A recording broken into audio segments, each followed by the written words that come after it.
এক প্লেট গরম ভাত, সাথে এক টুকরো লেবুর রস, আর সাথে যদি এরকম ঝাল ঝাল লোটে শুটকির ভুনা থাকে তাহলে কিন্তু খাবার জমে ক্ষীর হয়ে যায়। এটা কিন্তু পোলাও মাংস থেকেও খুবই মজা।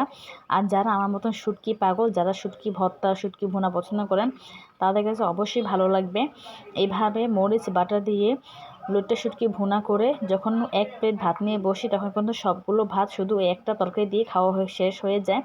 আমার থেকে খুবই ভালো লাগে। চলুন দেখে নিই রেসিপিটি কীভাবে বানালাম।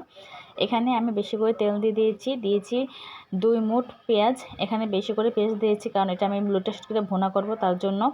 পেঁয়াজটা এভাবে তেলের সাথে একটু ভালো করে নেড়ে চেড়ে একটু নরম করে নেব। পেঁয়াজটা যদি একটু নরম হয় তাহলে এটাকে তরকারিটা খেতে ভালো লাগবে, তার জন্য আমি বেশি করে তেল দিয়েছি। আর পেস্ট নরম হওয়ার পরেই আমি দিয়ে দেবো আস্ত করে রসুন। এখানে আমি রসুনগুলো কাটিয়ে জাস্ট করে একটু ছিলে নিয়েছি।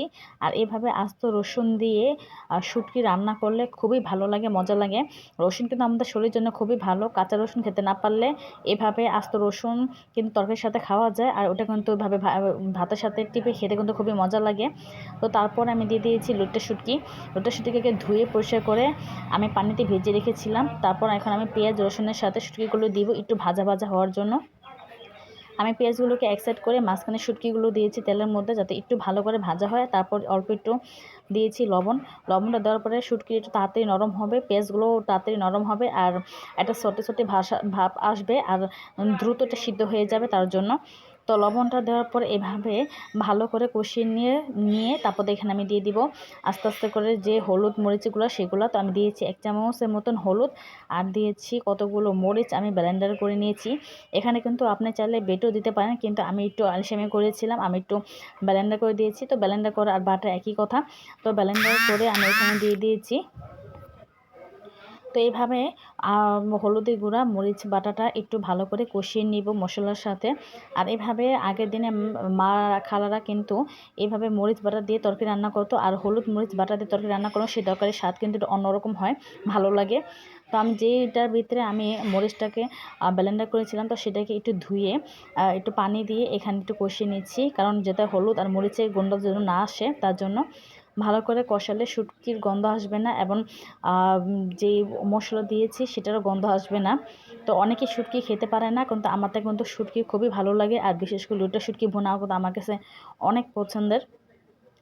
তো এইভাবে আস্তে আস্তে তো আমি শুটকি আর মশলাগুলোকে ভালো করে কষিয়ে নিয়েছি।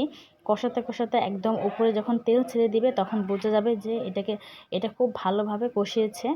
আর এইভাবে আস্তে আস্তে রসুন আমার খুবই ভালো লাগে, এই জন্য এভাবে রসুনগুলো আমি আস্তে দিয়েছি। আপনারা চাইলে একটু থেতলেও দিতে পারেন। তো এখানে কিন্তু ভালো করে কষানোর পর আমি অল্প একটু পানি দিয়েছি, আর এই পানিটা দিয়ে আমি সম্পূর্ণ রান্নাটা করে নিব। তো রান্নাটা করতে করতে আপনাদের সাথে একটু কথা বলি, যে যারা আমার ভিডিওটা দেখছেন অবশ্যই সাবস্ক্রাইবার করে, যদি নতুন কেউ হন সাবস্ক্রাইবার করবেন, আর যদি কেউ সাবস্ক্রাইবার করে থাকেন তারা অবশ্যই ফুল ওয়াচ করবেন।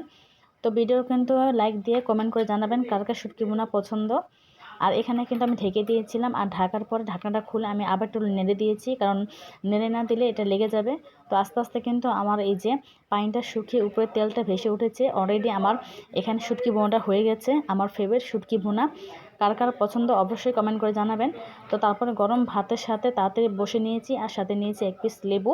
তো কার কার আমার মতো শুটকি ভুনা পছন্দ সবাই কমেন্ট করে জানাবেন। আর আজকের ভিডিও এই পর্যন্তই। তো সবাই ভালো থাকবেন, সুস্থ থাকবেন। আল্লাহ হাফেজ।